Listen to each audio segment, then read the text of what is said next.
Hey, how nice that you're watching another AB Customs video. Yes, let's go. In this video, we are going to convert the Nissan Navara from a regular pickup to a flatbed pickup with a car loading crane on it.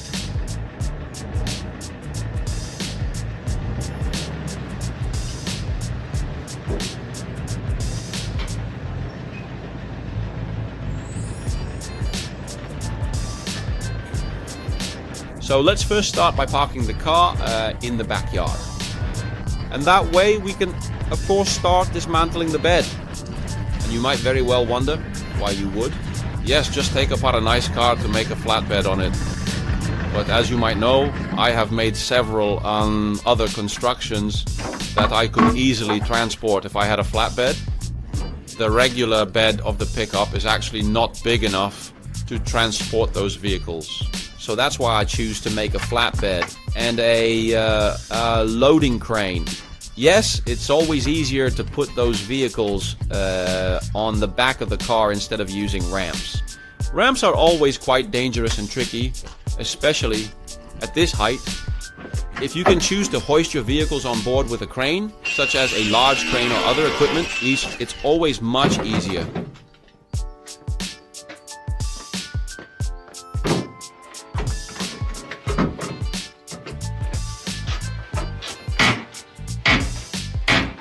You can also clearly see here that the fender edges of the bed are quite rusted through, and that's also the reason why I said, okay, we're going to take this step, because yes, if you were to repair all these kinds of damages, you would have to grind out all the fender edges and weld in new pieces. Yes, that's obviously way too much work, so I chose to simply say goodbye to the old bed and make an entirely new one. Shoot.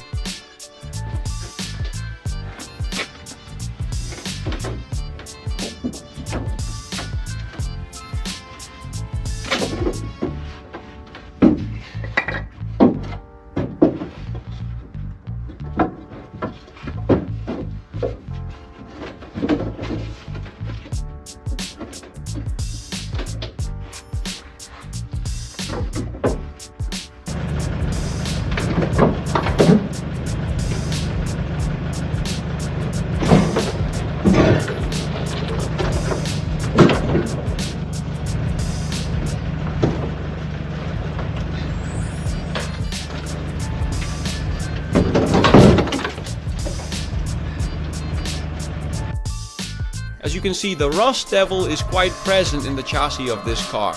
At almost 20 years old, it has certainly suffered from the elements.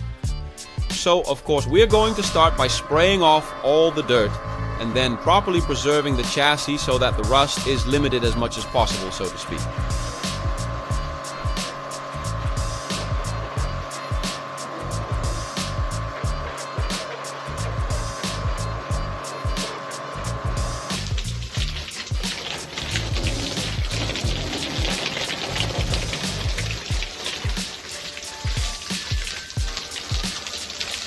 And if we take a closer look at the chassis, we can see that it's not too bad. We do see some rust here and there. I've done some repairs here and there in the past, but in the end, it's not too bad. If we give it a good coat of paint, the chassis can certainly last for years.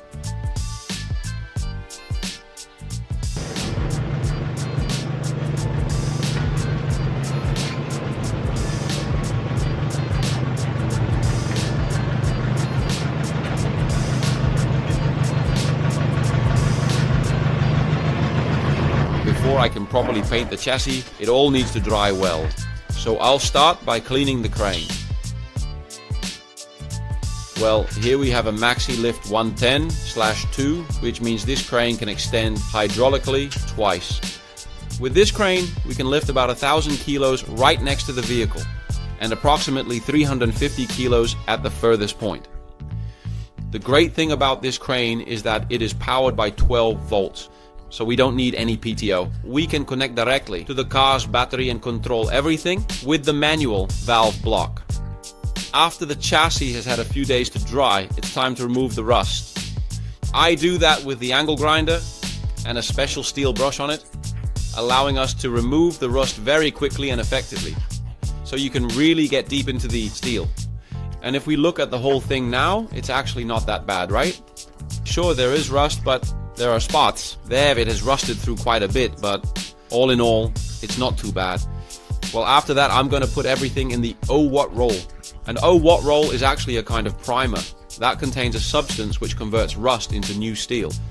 And in this way, we can prevent the rust as much as possible and achieve optimal protection. Then we will quickly continue building the basic frame inside here. We will first make a number of tubes in the longitudinal direction with a few cross tubes in between. And this will actually become the basis of the entire loading bay. And later we will use aluminum for that. We will make a whole frame over it with aluminum. Well, I have a 3D drawing of the aluminum here. This is approximately what it should become. We will make it in 3 separate panels, and later we can indeed either bolt them together or weld them together. Well, we will look at that later in the video. We have made a nice leap where the planks can be placed so that the top will be completely flat. And I think that will give a very nice appearance. Now we have started here with making the base frame, and for this you use tubes of 100 by 50 millimeters with a wall thickness of 3 millimeters. So that provides a nice sturdy base, as there will be considerable forces applied to it. So I have cut everything to size, and we are now going to tack and weld it together piece by piece. Make sure that we are, of course, perfectly square and straight. And once we have made that base, well, okay, we can start with the foundation for the crane. Now this foundation for the crane is a plate of 10 millimeter thick steel. I cut large holes in it of 16 millimeters for M16 bolts. And that plate will soon be welded as securely as possible into the base frame, because that is of course actually the most important part of the entire frame. But it was a plate with a bit of paint on it, so we need to sand off the paint properly, and then we can place it as low as possible in the frame.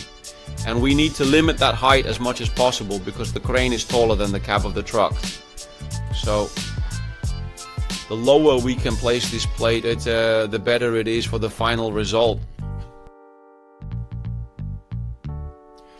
Well, as I mentioned, you can clearly see here that the plate is positioned very low. Super sturdy. I had to cut out a section of the tube to fit underneath the plate. Sturdy gusset plates in the tube ensure that it becomes a strong unit. Important, because it will be subjected to serious forces. It had become evening by then, and I still wanted to test it, so I carried the frame outside to see how it fits on the chassis. I also quickly marked the intermediate tubes so we know exactly where they need to be placed. Just a quick double check. Well, we follow the existing chassis of the car, and the crane's plate is positioned low, close to the cabin. Of course, we need to be able to rotate freely, so it's good that it was tested for fit.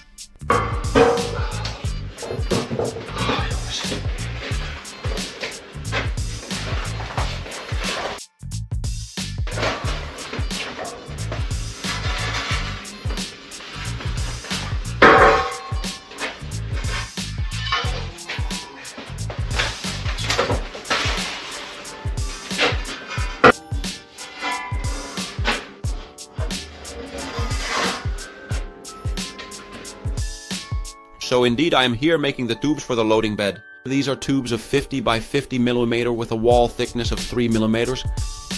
And on top of that we will soon be laying the wooden planks.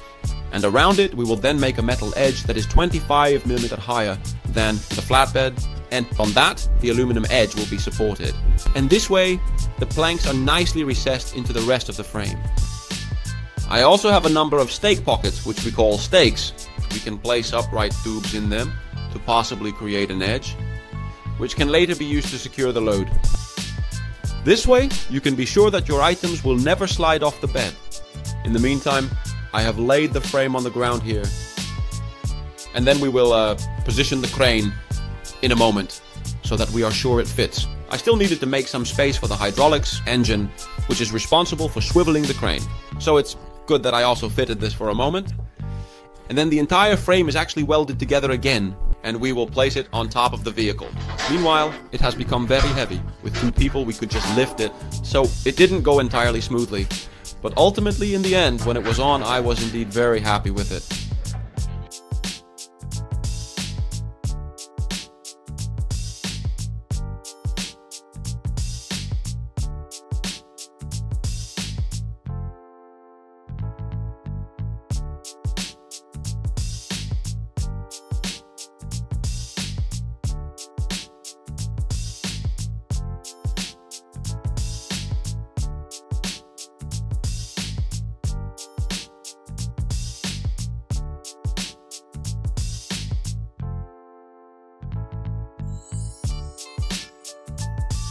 We can also clearly see here that the side beam is higher than the floor.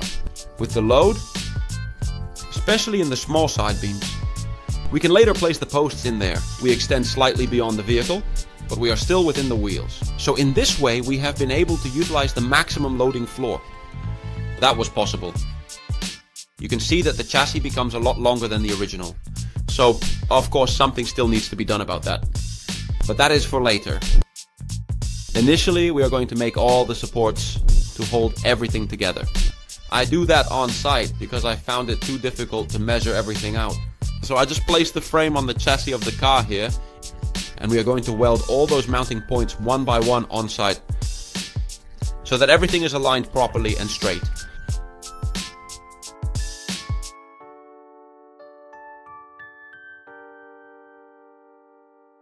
And as you can see, all the supports are neatly secured, nicely with a bolt through it. So it is still detachable, but this was a lot easier than measuring everything piece by piece. So this seemed to me the very best solution. Let's quickly move on to the plate for the stabilizer legs. Of course, we also need a number of stabilizer legs, so that when we crane a load over the side of the car, we don't tip over. So here we are cutting the plate for the leg. And then it's already time to lift the crane onto it. Well, big thanks to my little brother. My little big brother. Yes, that crane is of course very heavy, so it's naturally a terrible task to lift it on. But in the end, it went quite well.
And then connecting all the hoses, all the couplings, the batteries, filling the oil, could then be tested. Yes, that is of course a crucial moment. You've been working on such a project for weeks, and when you finally see the crane moving, yes, then you really do feel very happy. Initially just the stabilizer legs. Of course there's still some air in the system here and there, so up and down a few times. And then we'll also take a spin with the crane. And that's always a lot of fun. So I spent quite some time playing around before I continued with the construction.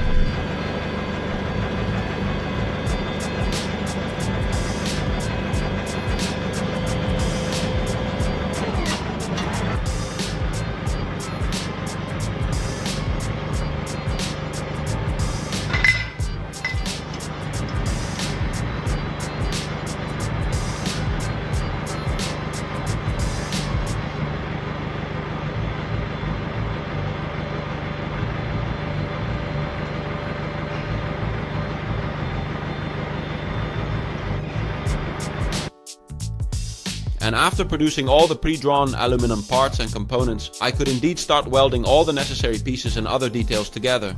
As you can see, I've made cutouts for the taillights and the license plate. And that ensures that if you ever have a collision, the plastic or glass of your taillights won't immediately shatter.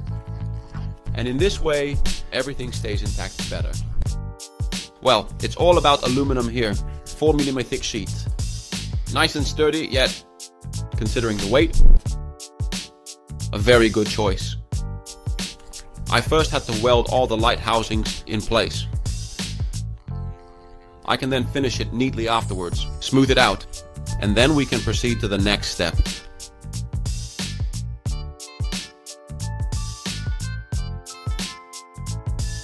Here we can nicely see the license plate with the lighting. Everything nicely, neatly, smoothly sanded. That is of course super sleek result, and it looks very nice. The only downside is that the sheet has warped a little due to the extensive welding.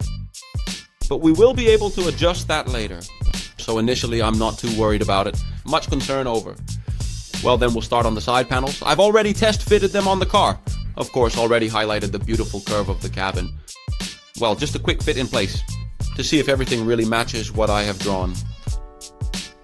And if I may say so myself, this looks very sleek.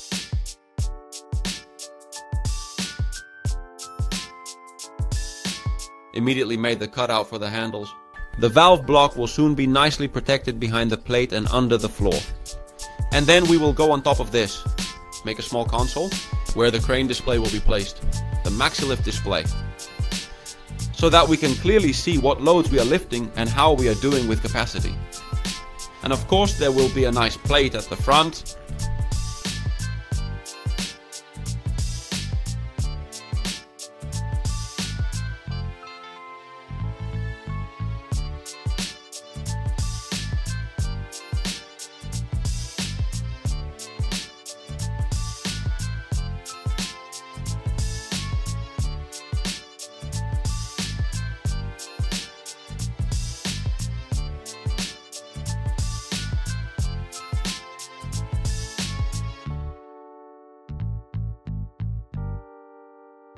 Then I already mentioned earlier in that video that I have doubts whether I can indeed bolt or weld the plates together. But we do see that it is slightly misaligned here. So I have chosen to weld the whole thing together. And then of course we'll get the best final result. Well, I'll first weld the fender edges here for a moment. That also gives the whole thing just a bit more body. It just becomes a lot stronger and more beautiful. And that naturally helps a lot with splashing water and things like that. So I think that's also a very good solution.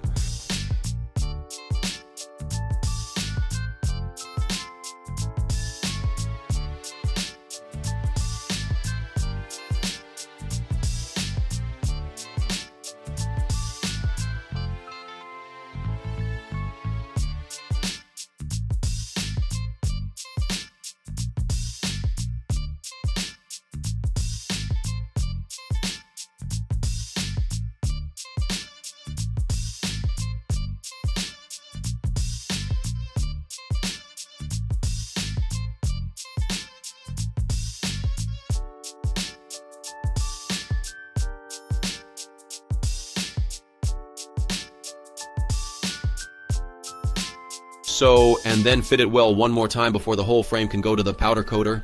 And then we can start assembling everything.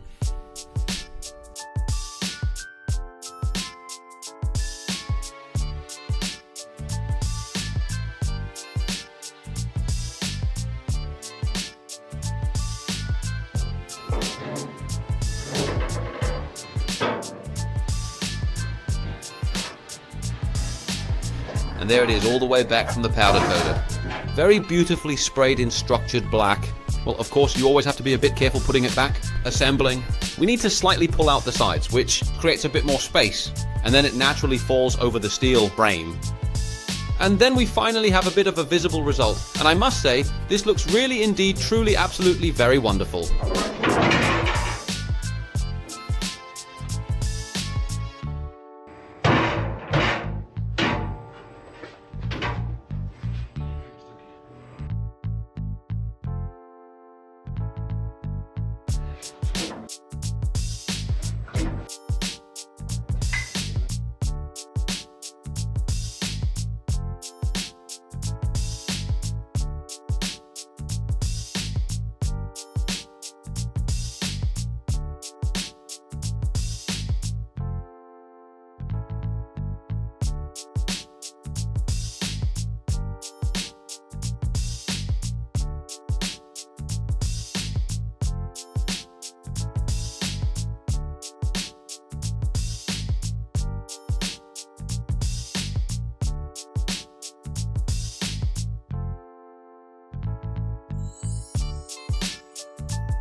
Now then, of course, it's time to start assembling all the lighting. In this case, I'm carefully fastening the reverse lights and securely nailing These are also nice flush. Taillights, they sit nicely flush in the bodywork. So that looks great. We have made the beautiful MaxiLift display and a few flashers. The levers, I actually need to put a few new knobs on them because they are not so neat anymore. All the wiring is tucked away under the frame. It looks a bit messy now, of course, but that will sort itself out. And then it's time to start mounting the planks. Well, I just lay all the planks piece by piece. I have a 4mm spacer between each plank, and then it's a matter of drilling and tapping holes. And then it all comes together naturally.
And that's what it turned out to be. The Nissan Navara with the truck-mounted crane.